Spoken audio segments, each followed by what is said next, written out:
불교의 흐름을 여러분들이 좀 기본적인 이것은 깊이 있게 공부할 수 없으니까 기본적인 개념 정도 여러분들이 익힐 수 있으면 좋지 않겠나 생각을 합니다. 자, 그래서 오늘 그런 주제로 한번 보도록 할게요. 우리가 이제 그 역사라고 하는 것은 사실은 과거의 일이지만은 이것은 과거와 현재와 미래를 동시에 있는 모습이 바로 역사죠, 그죠?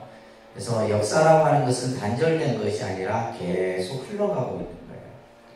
그래서 역사는 과거와 현재와의 끊임없는 대화다. 이런 이제 에드워드 헬렛이라고 하는 분이 말씀을 하셨는데, 그렇기 때문에 이제 계속 진행형이죠. 말 그대로 불교의 역사도 마찬가지예요. 자, 우리가 이제 보면 불교의 큰 틀을 이제 이념적인 어떤 부분으로 우리가 이제 할 때, 오늘 교재에도 나와 있지만은 대승불교, 소승불교 이런 말 여러분들 들어보셨죠? 대승불교, 소승불교. 그러니까 이것을 이념적으로 구분했을 때 대승과 소승을 구분하는 거예요. 근데 이런 어떤 구분의 어떤 이제 기준을 나누는 것도 결국 누가 나눈 거예요?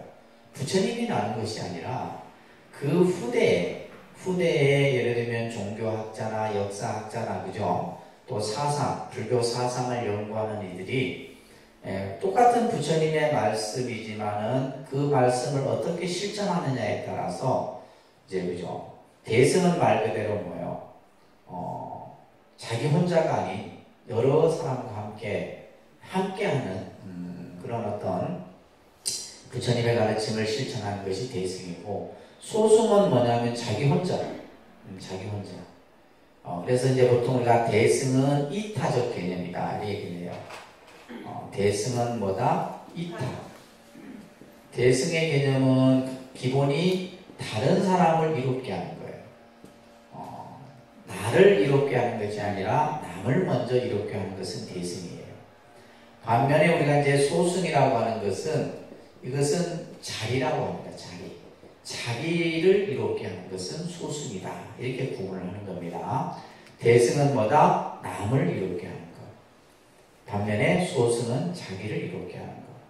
근데 이제 부처님 법을 가지고 어떻게 해석하고 어떻게 실천하느냐에 따라서 이렇게 구분이 되는 거예요. 근데 이제 우리가 이제 공부해야 될 내용은 시대적 구분이죠. 그죠? 자, 여러분들 교재 보시면 따릅니다. 초기 불교, 부파 불교, 대승 불교. 불교의 큰 맥을 이렇게 세 가지로 딱 여러분들이 이해를 하셔야 돼요. 따릅니다. 초기 불교, 부파 불교, 대승 불교.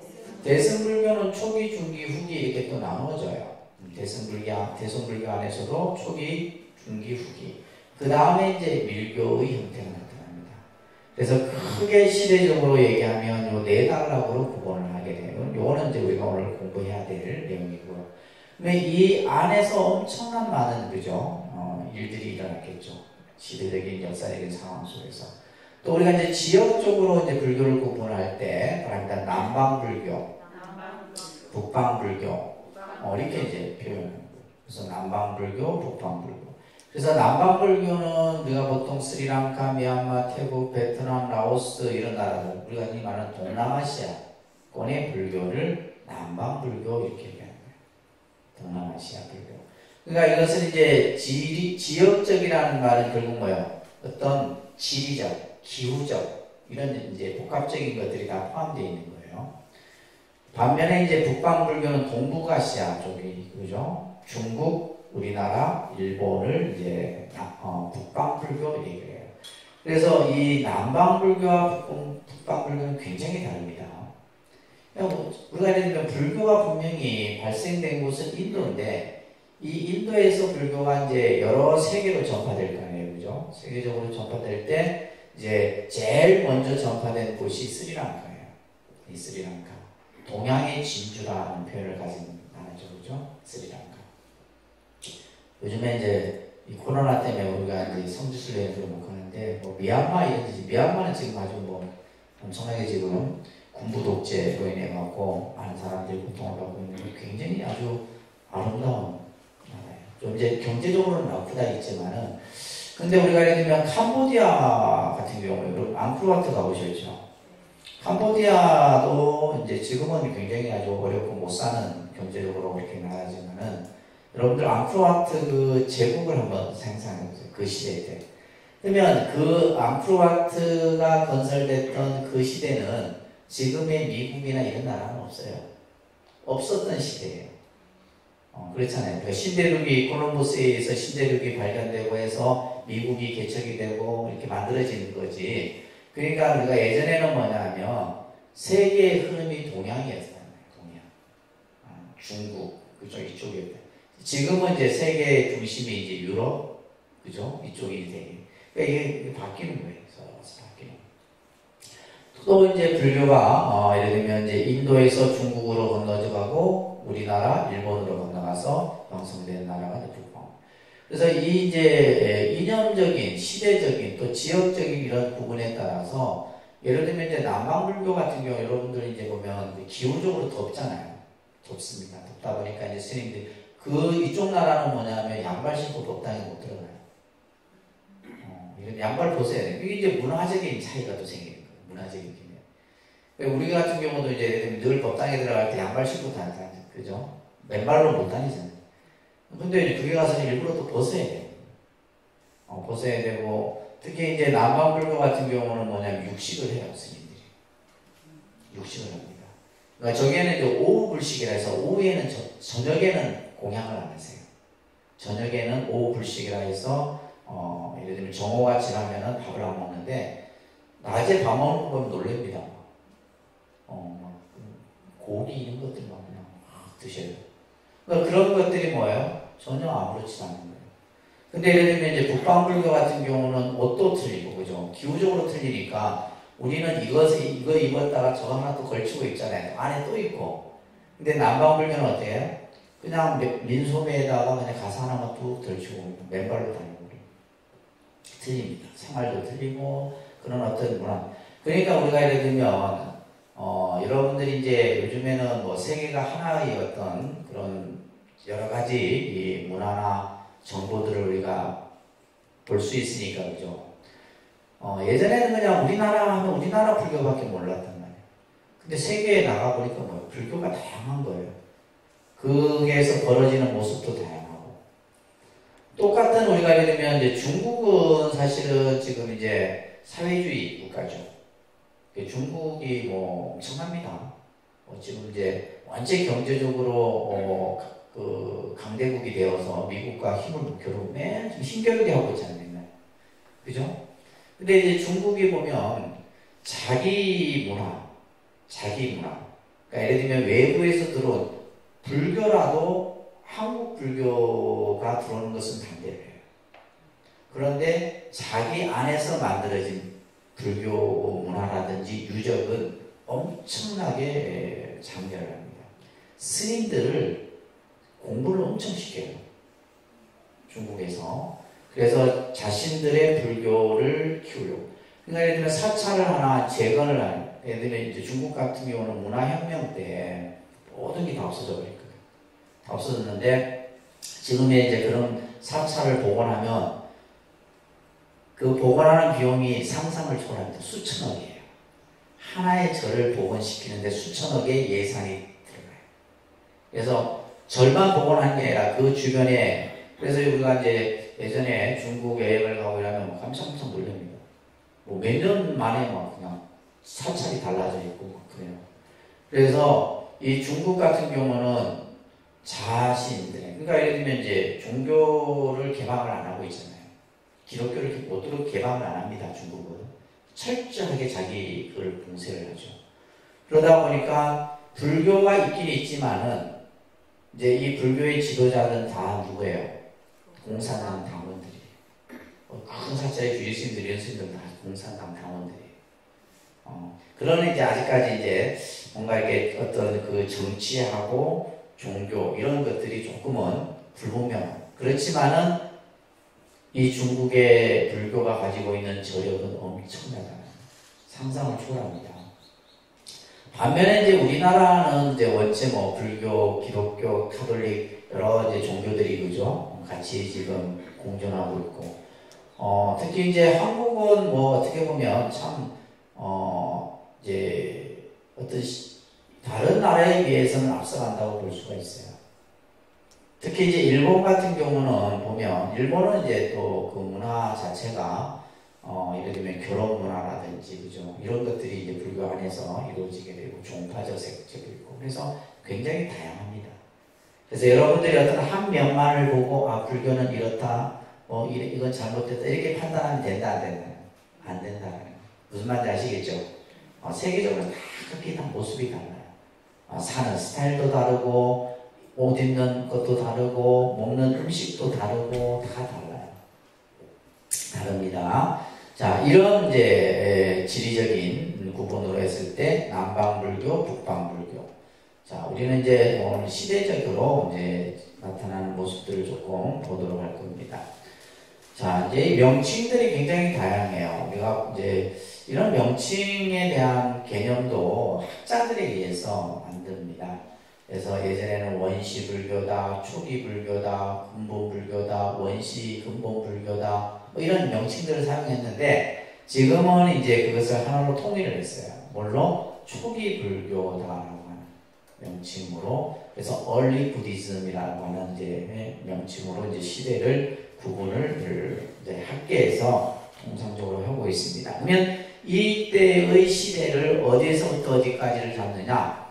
부처님 제세 시부터, 부처님이 생존하셨던 그 시대부터 해서 부처님이 열반하신 후 약 한 100년, 200년. 우리가 역사적 어떤 그 시간이라고 하는 것은 딱 잘라서 계속 할 수는 없잖아요. 그죠? 그래서 부처님이 열반하신 후 약 100년에서 200년 정도. 또, 이제 요 사이를 또 구분하는 또 시대 부분이 또 있긴 해요. 근데 이제 이런 어떤 역사적 사실을 우리가 이제 정확하게 그 개념을 할 때는 그 시대의 왕을 중심으로 합니다. 왕. 그래서 예를 들면 불교가 언제 들어왔냐? 예를 들면 소수림왕 몇 년. 그죠? 우리 이제 삼국시대 역사도 마찬가지잖아요. 왕의 그 제세를 기준으로 해서 불교가 들어온 연도를 추정을 하는 거예요. 그러면 이제 예를 들면 인도 같은 경우도 이 아쇼카 왕이라고 하는 왕은 인도를 최초로 통일한 왕이에요. 최초로 인도를 전체를 통일했던 왕입니다. 그래서 이 아쇼카 왕은 처음에는 불교를 믿지 않았는데 인도를 통일하고 나니까 뭐예요? 자기가 너무나 많은 생명들을 죽였어요. 결국 전쟁을 통해서 나라를 빼앗다 보니까, 그죠? 그리고 나서 나중에 이제 불교에 귀의를 해서 이 아쇼카 왕은 우리가 이제 흔히 말하는 불교에서 전륜성왕이다 라는 그런 명칭을 받을 만큼 불교를 크게 일으켰던 왕이에요. 그래서 아쇼카 왕이 제세했을 시기까지를 이렇게 이제 추정을 하게 되는데, 우리가 이제 이 불교도 시대에 따라서 끊임없이 변하겠죠. 그죠? 변합니다. 우리가 예를 들면 우리나라 불교도 끊임없이 시대의 변화에 따라서 변하듯이 이제 변하게 되는데, 자, 부처님이 이 열반하신 후 약 100년이 지난 쯤에, 100년이라는 시간은 어떻게 보면 긴 시간이죠. 그죠? 우리가 봤을 때 긴 시간인데, 그러다 보니까 이제 사람들 얘기 속에 어떻게 돼요? 점점 불교의 어떤 그런 것들이 잊혀져 가는 그런 시점이라고 볼 수가 있어요. 그러니까 교단이라고 하는 이제 이 부처님의 가르침을 따르는 집단은 이루어져 있지만은 이럴 때 이제 분열이 생기게 됩니다. 분열. 이것을 우리가 보통 교단 분열이라 얘기를 합니다. 무슨 분열이요? 교단의 분열이 생기는 거예요. 그렇죠? 우리가 이 교단이라고 하는 말은 뭐냐면 부처님의 가르침을 믿는 집단을 교단이라고 해요. 우리가 예를 들면 기독교 교단, 불교 교단 이렇게 얘기하잖아요. 교단. 그러니까 교단이 이제 갈라지게 된 거예요. 예전에는 뭐예요? 부처님 한 분의 가르침만을 다 같이 믿고 했었는데 시대가 변하니까 어떻게 돼요? 생각이 각기 다른 사람들이 생겨나는 거죠. 그래서 이 분열이 생기는데 첫 번째 분열을 근본 분열이라 합니다. 그러니까 근본 분열. 그 다음에 지말분열. 아닙니다. 지말분열. 이 용어들이 이제 처음 듣는 용어라, 그죠? 생소하죠? 아닙니다. 근본분열. 지말분열. 이렇게 분열이 두 번에 걸쳐서 여러 번 일어납니다. 그런데 이제 크게 근본, 지말 이렇게 구분을 해요. 자, 그러면 이 근본 분열은 어떻게 일어나냐면 당시 두 계파가 있었어요. 요즘에 정치도 보면 계파 정치를 많이 하잖아요. 정당 정치에서 자기 막 새몰이를 하고. 근데 결국은 우리가 종교든 정치든 기업이든 뭐든 간에 그죠? 다 사람들을 끌어모으려고 하는 것들이 있어요. 여러분들 가정에서도 그렇잖아요. 애들 보고 니 아빠 편 들래 엄마 편 들래 이렇게 하죠. 가정 몇몇 안 되는 데서도 편을 나누듯이 그러니까 집단에서의 어떤 이런 모습들은 당연한 거예요. 그래서 당시 이제 상자부하고 대중부라고 하는 파가 있었어요. 그러니까 상자부, 대중부, 상자부, 대중부. 그래서 상자부는 어떤 성향이냐면 보수 성향을 가진 집단이에요. 그러니까 보통 보수 성향은 뭐예요? 옛 것을, 그죠? 옛 어떤 것을 고수하려고 하는, 지키려고 하는 이런 개념이 보통 우리가 보수다 이렇게 얘기를 하는 거죠. 반면에 이제 진보는 뭐예요? 뭔가 시대에 따라서 변하려고 하는. 그래서 이제 우리가 보면 집단이 형성이 되게 되면 반드시 뭐예요? 이 둘로 갈라지게 돼 있어요. 스님들도 마찬가지입니다. 똑같은 스님들에도 뭐 생각이 다 달라. 어떤 사람은 좀 진보적 생각을 갖고 있는 사람이 있고 어떤 사람은 뭐예요? 변화를 싫어하는 거예요. 그냥 옛날 그게 좋지 뭐 새롭게 변하려고. 그러니까 이게 항상 뭐가 생기는 거예요? 충돌이 생기는 거예요. 그러니까 결국 이 분열이라고 하는 것은 뭘로 나타나는 거예요? 갈등으로 나타나는 거예요. 갈등으로 나타나는 거예요. 그래서 우리가 이제 요즘 우리가 사회적 갈등의 여러 가지 이제 그죠? 요소들이 많잖아요. 예를 들면 이제 성과의 어떤 성적인 갈등이라든지 그죠?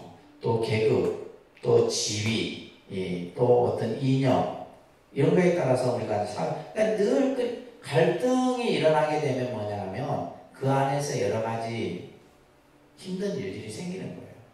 그래서 부처님의 가르침을 따르는 이들도 결국은 이제 보수와 진보라는 개념으로 갈라지게 되고 그 이후에 이제 또 나타나게 되는 것이 지말분열인 이때는 약 20개의 부파로 나눠지게 됩니다.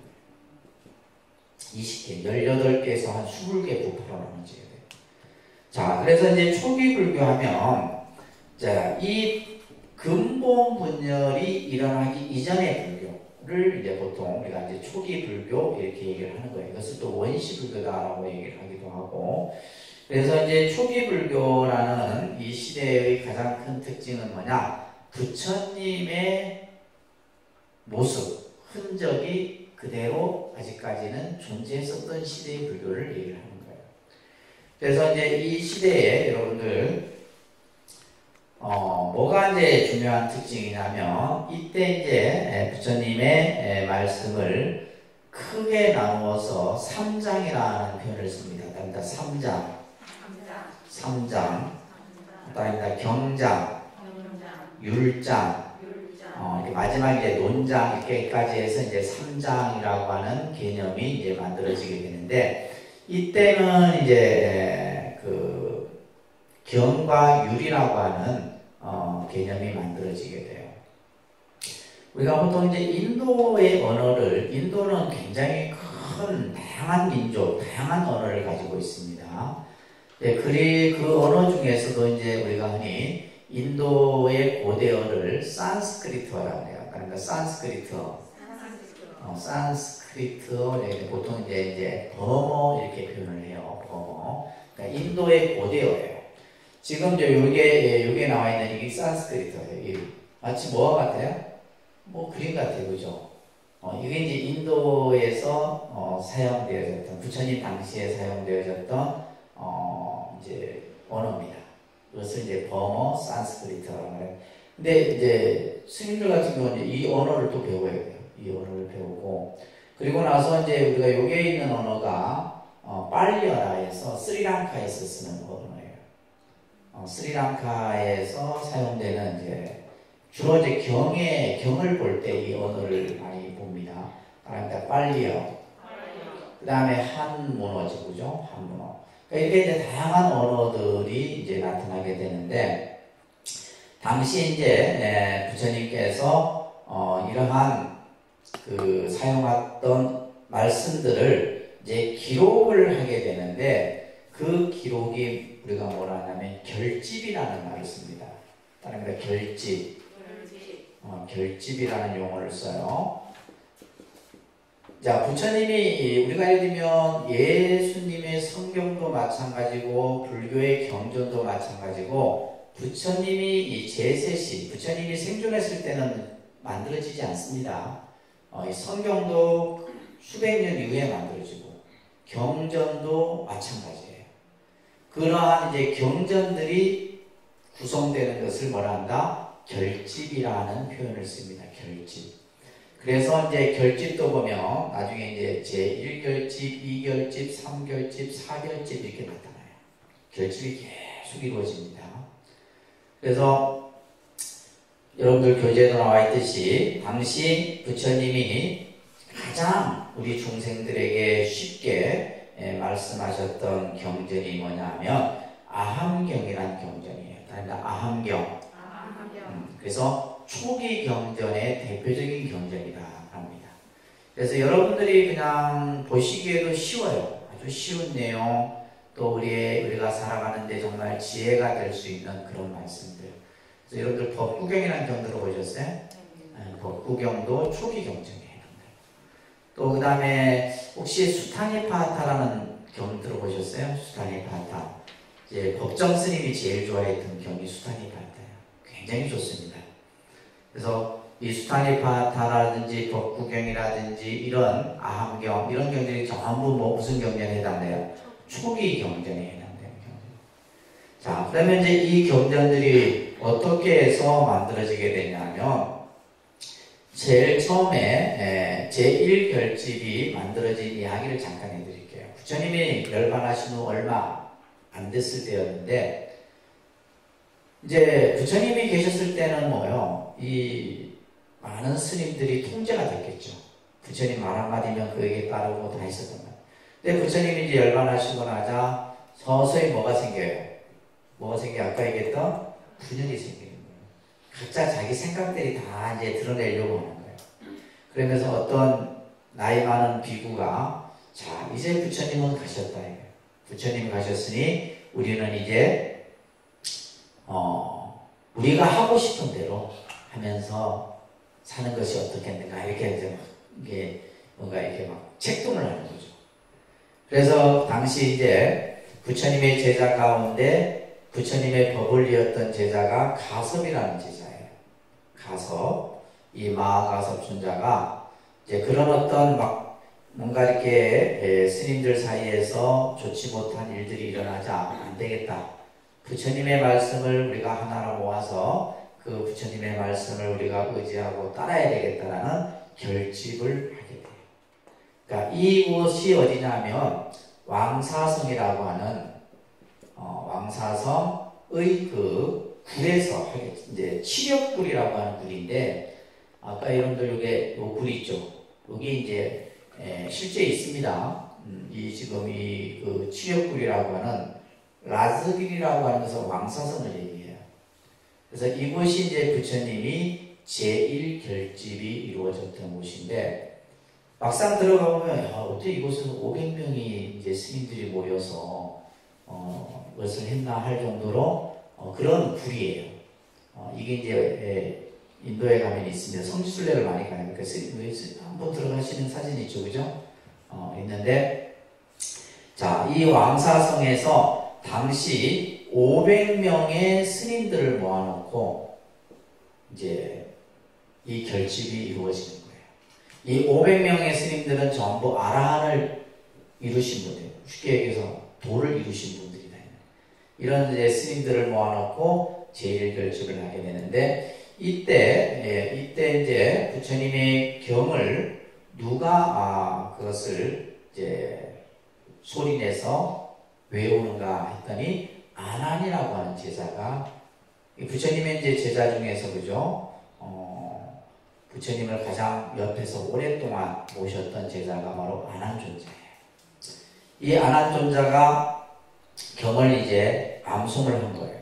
그래서 이 아난존자는 머리가 뛰어나서 부처님의 말씀을 머릿속에 다 기억하고 있던 거예요. 그러면 이 결집이 어떻게 이루어지냐면 이제 그 이전에 이제 부처님이 열반에 들기 직전에 부처님이 열반하시고 나면 저희들이 부처님 말씀을 어떻게 기억하고 어떻게 그것을 하면 되겠습니까? 라고 물었을 때 부처님이 어떠한 원칙을 가지고 해라 이런 말씀을 하셨어요. 그래서 여러분들 신행집 갖고 계시죠? 그래서 여러분들 보시면 금강경이라는 경을 한번 펴볼게요. 직접 여러분들이 한번 보셔야 돼요. 금강경에 보면 이렇게 나와요. 이와 같이 내가 들었다 이렇게 나와요. 이와 같이 나는 들었다 라고 하는 표현이 나와요. 몇 페이지예요? 금강경 한글로 된 걸 한번 볼게요. 356쪽. 따라합니다. 이와 같이 나는 들었습니다. 356쪽 찾으셨어요? 이와 같이 나는 들었습니다. 그래서 모든 경에는 항상 이 구절이 제일 먼저 나와요. 이와 같이 나는 들었습니다. 여기서 이제 나는 누구예요? 아난을 얘기하는 거예요. 아난. 이와 같이 나는 들었습니다. 어느 때? 몇 년도 몇 월 며칠에 구체적으로 말하는 게 아니라 어느 시간에 어느 때에 말이에요. 누가? 부처님께서 누구에게? 거룩한 비구 1250명과 함께 이 1250명이라고 하는 제자들의 수가 나오죠. 그죠? 그리고 어디에서? 사이구 기수구 고도원에 계셨습니다. 라고 하는 요 세 구절이 우리가 어떤 경이든지 모든 경에는 이러한 형식을 갖추게 되어 있어요. 그래서 제일 중요한 것은 이와 같이 나는 들었습니다. 어느 때 부처님께서 그죠? 거룩한 비구 1250명과 함께 사이국 기수국 고도원에 계셨습니다. 요 구절이 나오는 거예요. 자, 이걸 우리는 이제 접하는 순간 뭐예요? 아, 부처님께서 이와 같은 말씀을 우리에게 해주셨구나라는 믿음을 갖는 거예요. 아시겠죠? 어떤 경이든지 요 구절이 나와야 돼요. 요걸 누가 했냐? 아난이 한 거예요. 그러면 500명의 스님들이 쫙 들어와요. 지금 금강경도 마찬가지로 쭉 듣고 나서 그것이 하나도 틀림이 없다라고 하면 뭐가 되는 거예요? 하나의 경이 되는 거예요. 하나의 경이 만들어지고 또 다른 경이 만들어지고 그렇게 해서 이제 이 아난존자에 의해서 경이 만들어지게 되고 그 다음에 우발이라고 하는 부처님의 제자가 있어요. 이거는 이제 계율을 가장 잘 지켰던 제자인데 이 우발에 의해서 뭐가 만들어져요? 율장이 만들어지게 돼요. 그래서 이제 초기 불교 시대는 경과 율이 만들어졌다라고 하는 거 꼭 기억하시기 바랍니다. 아시겠죠?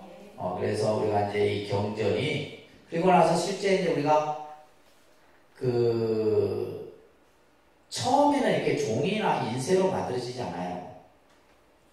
처음에는 뭘로 만들어지냐면 대나무나 이제 나뭇잎이나 이런 데 이제 그걸 새겨서 하다가 나중에 이제 한참 지나서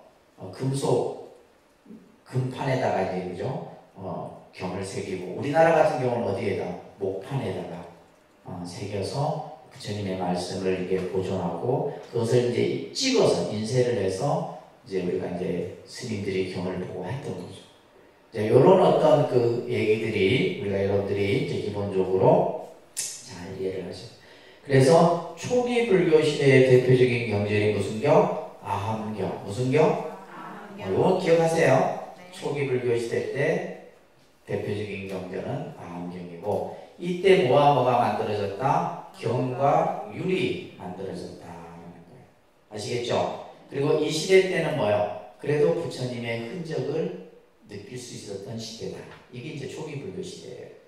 그러다가 이제 부파 불교 시대를 우리가 맞이하게 되는데 이때는 이제 부처님이 얼마나 하시느냐 아까 얘기했듯이 100년에서 200년 정도 사이에. 그래서 그 밑에 나와 있듯이 시대의 변화에 따라서 또한 이념, 사상에 따른 여러 가지의 분열의 모습들이 나타나는 거예요. 그래서 사실은 이제 이러한 분열의 가장 근본 원인이 뭐냐 하면 분열의 원인이 뭐냐 하면 계율의 문제였다. 무슨 문제요? 지금도 가장 우리 불교 안에서의 아킬레스건이 계율에 관한 문제예요. 예를 들면 늘 마음파는 스님들이 육식을 해도 되느냐 안 되느냐 이런 문제들이에요. 이런 문제들이 아직도 그것을 해도 된다 안 해도 된다 이게 할 수 없어요. 왜냐면 아까도 여기 남방불교권에서는 하고 있고 또 경전을 보면 또 하지 말아야 돼 있고 이게 근데 이제 이런 문제들은 어떻게 보면 인류가 존재하는 동안 계속 제기되는 문제예요. 그래서 이제 계율에 관한 문제를 가지고 분열이 나타나게 되는데, 자, 이 분열이 어떤 현상으로 나타나냐면 당시 바이샬리라고 하는 이 바이샬리는 상업도시입니다. 우리 창원과 같은 그런 도시예요. 그래서 경제가 막 엄청나게 이루어지고 막 무역활동이. 그러면 이제 그게 그런 도시는 뭐예요? 화폐, 돈이 그죠? 여러 이제 어떤 무역으로 인해서 오고 가고. 그러다 보니까 이제 이때 당시 10가지의 문제들이 나타나게 되는 거예요. 10가지. 그래서 당시 이제 이때도 700명의 스님들이 모여가고 이것을 이제 논의를 했어요. 이것이 적합한지, 다시 말해 요즘 말로 하면 헌법위원 소송을 낸 거예요. 그래서 이것이 이제 합법인지 위헌인지 결국은 뭐냐면 아까 얘기했던 상자부가 이겨요. 상자부들이 이겨요. 이기니까 뭐요? 대중부들은 따르겠어요? 안 따르겠어요? 안 따르요. 그럼 어떻게 해요? 마이웨이 하는 거예요. 우리는 우리가 갈 길 가겠다. 그래갖고 나중에 이제 17, 18개 부파, 20개 부파로 나눠지게 됐는데, 자, 그 밑에 보시면 어떤 내용이냐 하면 금은정을 소유할 수 있느냐 하면 쉽게 얘기해서 요즘 말로 말하면 사유재산에 대한 문제예요. 사유재산에 대한 문제입니다. 근데 자 보세요. 보면 이때는 지금 보면 이 바이샬리라고 하는 도시는 무역 활동이 이루어지고 모든 것을 뭐요? 돈으로 물건을 사야지만 살 수 있던 그런 시대다. 그러다 보니까 이제 스님들이 이동을 하기 위해서도 돈이 필요했었고, 그죠? 식당에 들어가서 밥을 먹기 위해서도 돈이 필요하고, 뭐 그런 시대다. 근데 이런 문제들이 생기게 되고, 우유를 마실 수 있느냐, 없느냐, 이런 것들. 우유. 음식과 관련된 거죠, 그죠? 우유를 마셔도 되느냐, 안 되느냐. 또 소금을 소유할 수 있어도 되느냐, 안 되느냐. 또 뭐냐면, 발효되지 않는 술을 마셔도 되느냐, 안 되느냐. 다시 말해서 예를 들면 이제 실제 이제 부처님 율장에 보게 되면 마셔도 되는 음료, 마셔서 안 되는 음료 이런 것들이 있어요. 그러니까 요즘 말로 하면 포도주, 와인을 마셔도 되나 마셔도 되는 걸로 되어 있어요. 그러니까 다 구분이 되어 있습니다. 그리고 예를 들면 이제 우리가 율장에 보게 되면 육식도 이제 예를 들면 아까 이제 그 남방불교는 허용이 된다잖아요. 근데 이제 제한이 있어요. 예를 들면 나로 인해 죽은 고기는 먹으면 안 돼요. 나로 인해. 그래서 삼정육이라 해서 깨끗한 3가지의 고기는 먹어도 되는데 예를 들면 나로 인해서 죽은 고기. 내 눈앞에서 그죠? 그 어떤 가축이 죽임을 당한 고기는 먹으면 안 돼요. 근데 어떤 경우냐면 몸이 아팠을 경우. 몸이 아팠을 경우 또 하나는 뭐냐면 신도가 시주, 공양을 올렸을 경우에는 그것을 받아도 되는 그러니까 그런 조항들이 있어요. 굉장히 복잡합니다. 이제 그런 내용들. 그리고 또 이제 예를 들면 정오를 지나서 공양을 해도 되느냐 안 되느냐. 예를 들면 스님들이 어디 멀리 갔다가 때를 놓쳐. 근데 이것도 지금도 이제 우리 불교 안에서, 우리 한국 불교 안에서 굉장히 중요하게 여기죠. 때 지나면 밥 줘야 안 줘요? 밥 안 줍니다. 저 집안에서. 공양시간 지나면 밥을 안 준다 말이에요. 그러니까 이런 것들이 지금 2600년 전에 다루었던 이런 것들이 지금도 그대로 적용해요. 그래서 스님들은 공양시간 되면 딱 가야 돼. 다른 하는 일도 딱 제껴두고 공양시간. 왜냐하면 때 지나면 밥 안 주거든. 불자들도 마찬가지예요. 이러한 여러 가지 문제들에 대해서 이렇게 다루었는데 결국은 뭐예요? 상자부가 이기게 돼요. 그러면서 이제 점점 지말 분열이 현상으로 나타나게 되는데 이 시대의 불교를 무슨 불교를 한다? 부파 불교를 한다. 무슨 불교? 그래, 부파라는 말은 파가 나눠졌다 이런 뜻이에요. 그 다음에 이제 이 부파 불교 시대 때 여러분들 교재도 나와 있듯이 논장이 성립이 됩니다. 뭐가 성립이 된다? 초기 불교 시대 때는 경과 율이 만들어지고 그 다음에 부파 불교 시대 때는 뭐가 만들어진다? 논장이 만들어진다. 자, 이거 꼭 외우세요. 그러니까 3장. 부처님의 말씀을 딱 세 가지로 우리가 요약하면 그러니까 경, 율, 논. 그러니까 경율론. 이거 외우셔야 돼요. 외워야 될 건 외우셔야 돼요. 그냥 머릿속에 쓱 듣고 그냥 한쪽으로 듣고 한쪽으로 풀리지 말고. 그다음에 경율론. 3장이라고 해요. 이 장자는 뭐냐 하면 그 안에 가득 차 있다 이런 뜻이에요. 감출장자인데 저장되어져 있다 이런 말이에요.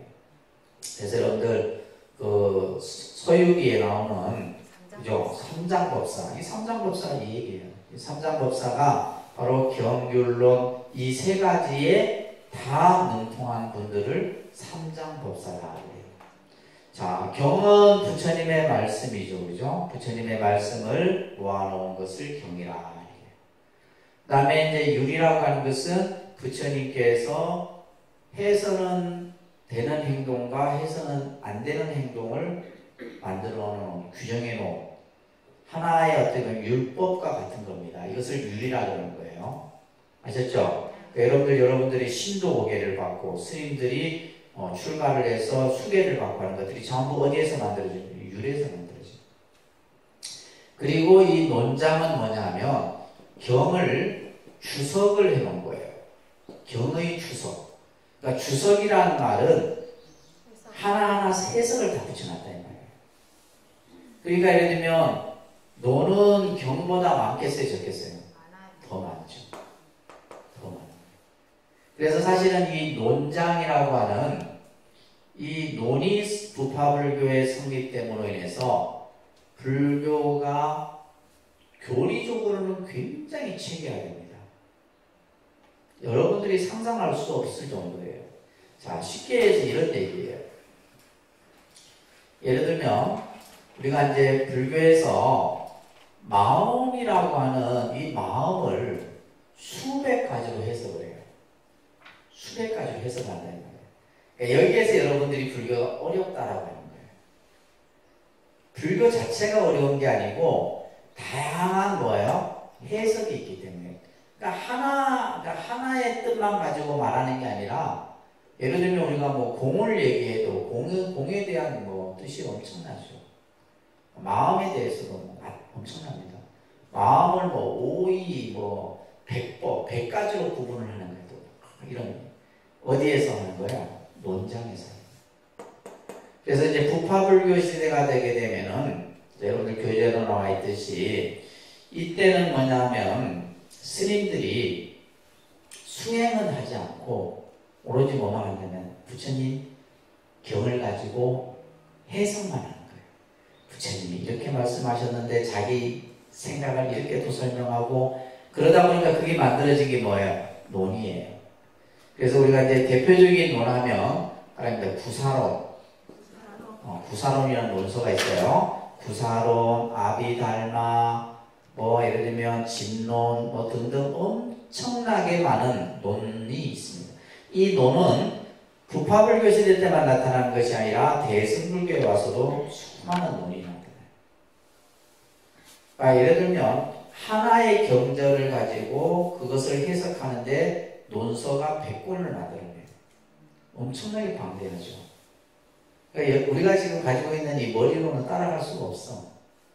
그렇게 방대한 경에 대한 주석서가 부파불교 시대 때 만들어지게 돼요. 그러다 보니까 이제 이 부파불교 시대 때는 스님들이 수행하고 하기보다는 뭐예요? 오로지 학문에 치중하게 돼요.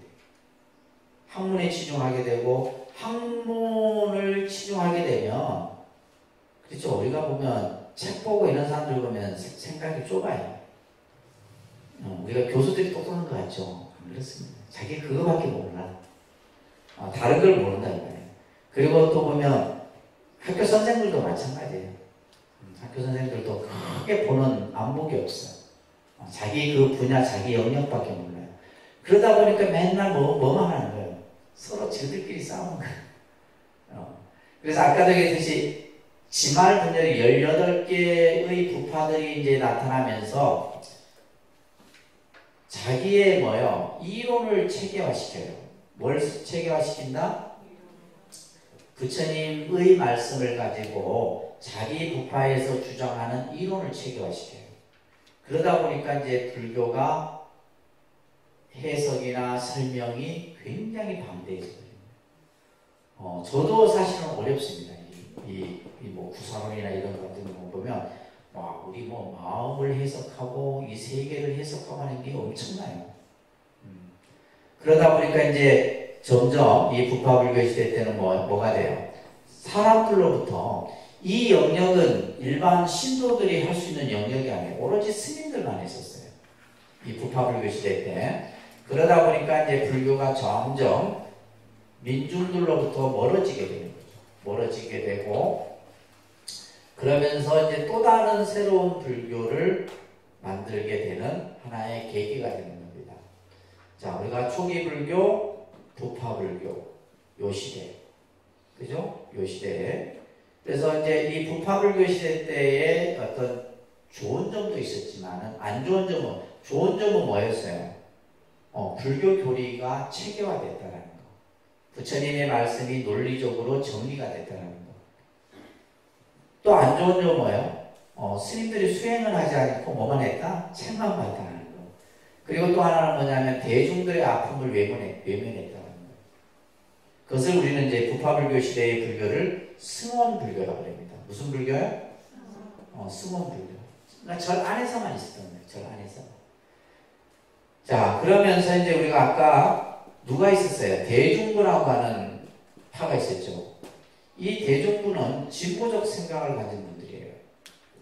시대의 민중들이 고통받고 하는데 니네들 앉아서 책만 보면 되느냐? 나와서 고통받는 사람들을 위해서 함께 아파하고 뭔가 새로운 부처님의 말씀을 우리가 일으켜야 되지 않느냐? 자, 그러면서 누구와 손을 잡느냐면 제가 신도 여러분들하고 이 대중부가 손을 잡습니다. 그러니까 이 제가 신자들도 부파불교 시대 때는 한쪽에 그죠? 그냥 이 사람들은 주로 뭘 했냐면 부처님께 그냥 공양만 올리고 기도하고 이렇게만 했던 분들이에요. 그래서 여러분들 미얀마나 캄보디아, 라오스 같은 데 가면 탑이 절 안에 있는 게 아닙니다. 마을에 탑이 다 있어요. 마을 입구에도 있고 막 탑이 엄청나죠. 그러니까 이 사람들은 뭐냐면 절에 가지 않아도 탑에 가서 부처님께 예배를 드리고 공양을 하고 이렇게 해요. 그러니까 이들이 이제 여러분들 제가 신자들이에요. 그래서 대중부와 제가 신자들이 함께 새로운 불교를 일으키고자 해서 만들어진 불교가 무슨 불교예요? 대승불교가 되는 거예요. 대승불교. 자, 대승불교입니다. 자, 대승불교의 흥기, 일어나게 된 원인은 부파불교의 잘못된 부분, 이 잘못된 부분을 시정하고 부처님의 참 정신을 회복하기 위하여 대승불교가 제가 신자와 출가 제자들이 함께 성립시켰다. 앞에서 얘기했듯이 이제 부파불교의 문제점들이 뭐냐면 교리에만 치중하고 그죠? 실천 수행은 형식화되고 출가 위주, 다시 말해서 스님들만의 불교였다. 그래서 이제 이 시대의 어떤 변화에 따라서 새로운 부처님의 참정신. 그래서 부처님의 참정신은 뭐예요? 중생구제예요. 부처님의 참정신은 뭐다? 중생을 제도하고 중생을 교화하고 그죠? 중생을 고통해서 건지는 것이 부처님의 근본 정신이었단 말이에요. 그렇게 해서 이제 새로운 이제 불교가 만들어지게 되는데, 이때 보시게 되면 1세기경에 이제 부처님의 그 불탑을 중심으로 해서 이제 말입니다. 부처님의 덕을 찬양하고 부처님의 위실력으로 안시림명을 기원했던 제가 신도들을 모체로 하고 출가 제자들이 지도자가 되어 발전시켰다. 그래서 이제 이 대승불교, 그래서 지금 우리가 보통 초기 불교, 부파 불교를 아까 이제 우리가 이념적으로 얘기했을 때 이 불교를 무슨 불교라 하냐면 소순불교라 얘기하는 거예요. 소순불교. 그리고 나서 이제 이 새로운 그죠? 대승불교가 나타나게 되는데, 여러분들이 아직까지는 이제 이 지금 뭐 강의를 듣는다 해도 이 개념이 정확하게 드러나진 않을 거예요. 그래서 이 초기 불교나 부파 불교 시대 때는 부처님의 모습이 어떤 모습이었냐면 그냥 말 그대로 어떤 신격화되지 않는, 말 그대로 우리에게 올바른 길을 인도해주고 그죠? 가르침을 설해주는 그러한 이미지였어요. 그런데 이제 대승불교가 되면서, 이 시대가 되면서 부처님이 어떻게 우리가 변화의 모습으로 나타나냐면 절대화된, 신격화된 부처님의 모습으로. 지금 우리 시대가 대승불교죠, 그죠? 근데 이러한 것을 가장 잘 표현했던 경전이 뭐냐 하면 법화경이에요. 여러분들 법화경 보셨어요? 이 법화경이라는 경전을 보게 되면 대승불교가 어떠한 불교라는가를 그대로 드러내고 있는 경전이에요. 그래서 이 법화경은 불탑을 중심으로 해서 부처님의 덕을 찬탄하고, 그 다음에 누구나가 뭐요? 깨달음에 들어갈 수 있는 그 길을 설명해주고 있는 경전이 법화경이에요. 그래서 이제 여기 보시게 되면 대승주의자들은 부처님과 같은 깨달음을 얻을 수 있다라고 자각하게 돼요. 우리도 성불할 수 있다. 우리도 부처가 될 수 있다라는 것을 스스로 자각하고 그 스스로를 뭐라 불러요? 보살이라. 보살. 그래서 대승불교가 일어나면서 새로운 구도자의 모습이 나타난 것이 바로 보살이에요. 그러니까 이 보살은 우리가 예를 들면 여러분들에게 그냥 보살님 이렇게 이제 하는 여성을 지칭해서 표현하는 게 아닙니다. 원래 보살은.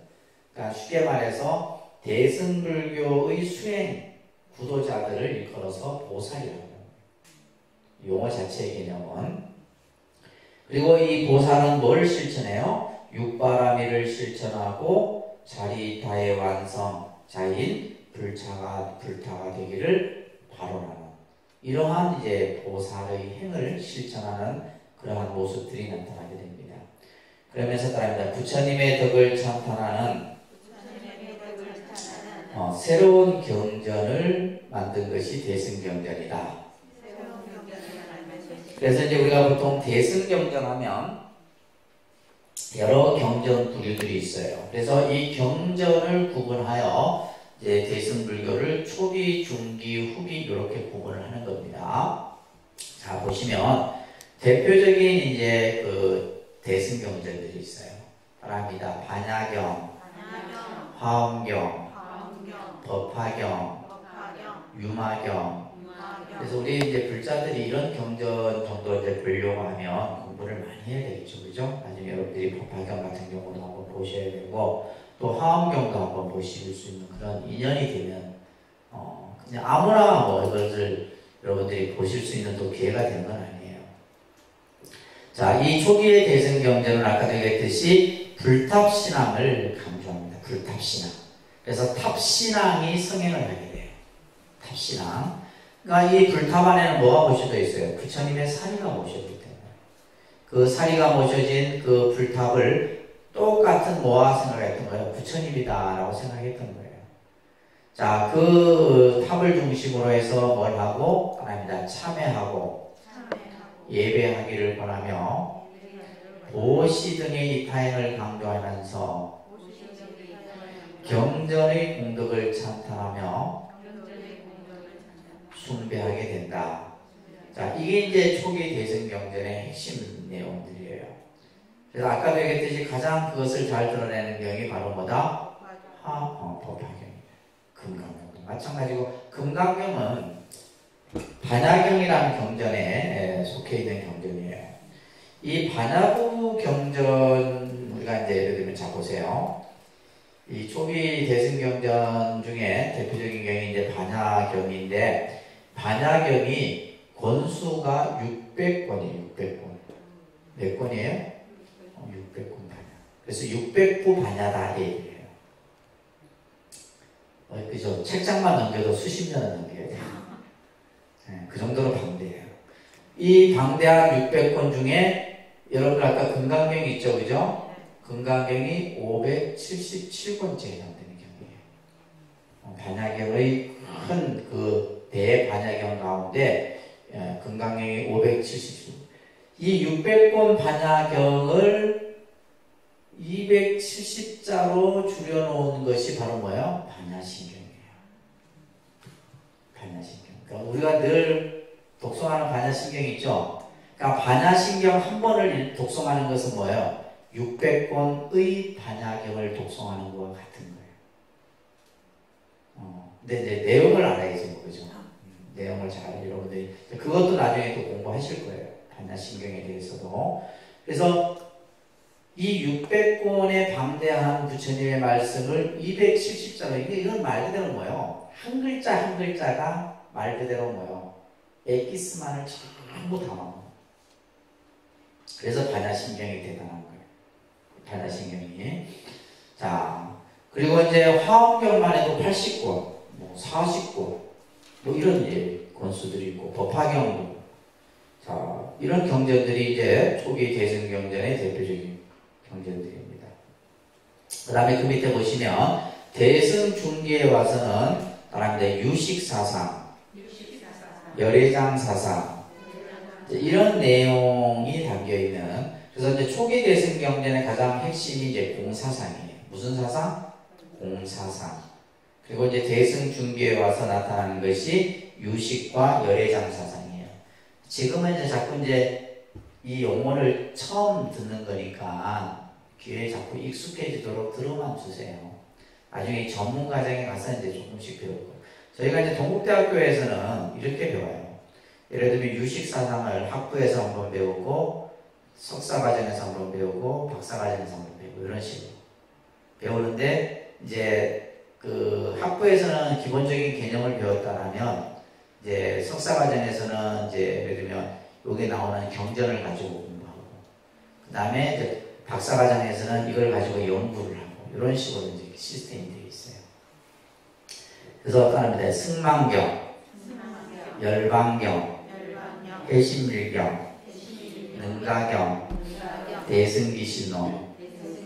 그렇죠. 이 경명만 읽어도 공덕이 크다 그랬어요. 여러분들이 그냥 이걸 직접 볼 기회가 생길지 모르겠지만은 이렇게 승망경, 열방경, 해심일경, 능가경 이런 경명만 해도 그죠 공덕이 큽니다. 특히 이제 밑에 보시면 유가사지론이라는 논서가 있어요. 그런데 유가사지론, 석대승론, 유식30송. 이게 전부 뭐와 관련돼? 유식과 관련돼. 이 유식이 뭐냐면 마음. 그러니까 요즘 현대적으로 하는 심리학이에요. 프로이드 심리학보다 더 뛰어납니다. 불교의 유식 사상은 프로이드의 심리학보다도 훨씬 우리의 심리 구조를 분석하고 그 다음에 그 심리 현상들을 전부 나타내고 있는 것이 바로 이 유식이에요. 이걸 공부해야지 유식해집니다. 그렇죠? 진짜 어려워요. 어려운 내용입니다. 그러니까 저희가 이제 석사 때 보게 되면 제가 이제 유식 30송이라고 하는 이것을 가지고 공부를 했었는데 정말 대단하죠. 대단합니다. 내용들이. 그래서 이제 대승중개는 유식과 열애장 사상이라는 것은 이것은 뭐냐면 우리 마음 안에 뭐가 있다? 열애장, 열애의 씨앗이 있다. 불성이 존재하고 있다라는 사상이 열애장 사상이에요. 그 다음에 이제 대승 후기에 나타난 것이 이제 밀교의 형태라고 보시면 됩니다. 그래서 이 밀교는 말 그대로 비밀불교예요. 비밀불교. 우리가 예를 들어 오만이방명 이런 것들 전부 밀교예요. 신묘장구 대단하니 다 밀교적 계통이에요. 그래서 이제 대승 후기에 와서 이런 밀교의 의식들이 이제 보편화되게 되는 이런 현상들을 우리가 이제 볼 수가 있고, 자 마지막에 여러분들 인도에서의 불교 멸망을 잠깐 보시면 많은 사람들이 왜 인도에서 불교가 발생되었음에도 불구하고 그죠? 불교가 어떻게 뭐 역사적 유적만 남아있고 없어졌을까 이렇게 생각들을 하게 되는데 다 원인이 있어요. 내부적 요인과 외부적 요인을 구분해서 설명을 드리면 첫째는 학문적, 너무 지나친 학문적 불교. 그렇죠. 우리가 예를 들면 너무 그냥 책에만 의존하고 예를 들면 어떤 학문적 연구에만 몰두하게 되면 그것은 바람직하지 않아요. 실천이 중요한데 실천이 뒷받침되지 않는 연구는 때로는 불필요할 수도 있다. 그 다음에 이제 출가, 엄격한 계율, 다시 말해서 수행을 잘하는, 그죠? 수행을 잘 이렇게 지키는 출가 교단이 적었다는 거죠. 그 다음에 이제 뭐냐면 부패했다는 점. 그리고 또 하나는 대중, 민중의 아픔을 함께하지 않았다라고 하는 이런 부분들. 또 마지막에는 뭐냐면 불교가 밀교화 되었다는 점인데 이것은 뭐냐면 힌두교가 일어나는 것에 대해서 그것에 대응하지 못했다라고 하는 이런 부분들이 이제 인도의 내부 안에서 불교가 점점 사라지게 된 요인이다. 그리고 이제 외부적 요인은 뭐냐면 바라문교의 부활입니다. 인도에서의 정통 바라문교. 이 바라문교는 부처님 당시에 써 있었던 그 교회예요. 이 바라문교가 일어나게 되고 가장 큰 원인은 뭐냐면 이슬람교에 의해서 전부 불교의 유적이나 스님들이 전부 다 없어져버려요. 외부적 요인이 가장 크죠. 그 다음에 이제 회교, 1200년경에는 회교들에 의해서 박해를 당하고 그러다 보니까 인도 안에서는 뭐예요? 인도는 지금은 이제 힌두교가 거의 90%죠, 그죠? 인도의 종교는 힌두교인데 그러다 보니까 이제 불교는 뭐 그냥 흔적만 남아있고 없어요. 이런 여러 가지 요인들을 통해서 인도에서 불교가 사라진 그런 어떤 모습들을 우리가 볼 수가 있습니다. 그러니까 반면에 이제 이 불교가 원로 전파돼서 동남아시아 또 동북아시아로 전해져서 우리가 이제 중국이나 일본이나 우리나라 같은 경우는 불교가 굉장히 성행을 하고 있고 동남아시아 같은 경우는 국교 자체가 불교의 나라가 대다수죠, 그죠? 미얀마도 그렇고 태국도 그렇고 라오스도 그렇고 다 그렇습니다. 그래서 이제 그러한 모습들을 우리가 볼 수 있지 않나 싶습니다. 그래서 이제 불교의 시대적으로 이제 우리가 오늘 살펴봤었는데, 자, 따라합니다. 초기 불교, 부파 불교, 대승 불교, 밀교. 요건 꼭 기억하세요. 이게 이제 우리가 2600년의 불교가 시대적으로 이렇게 쭉 변화하면서 나타난 모습들이에요. 그러면 초기 불교에는 아까도 얘기했듯이 경과 뭐가 만들어지고 율이 만들어지고 그 다음에 이제 부파불교 시대 때에 이제 그런 교단의 분열이 생기게 되는데 그 분열의 요인이 뭐다? 계율에 대한 해석에 대한 문제. 계율의 해석에.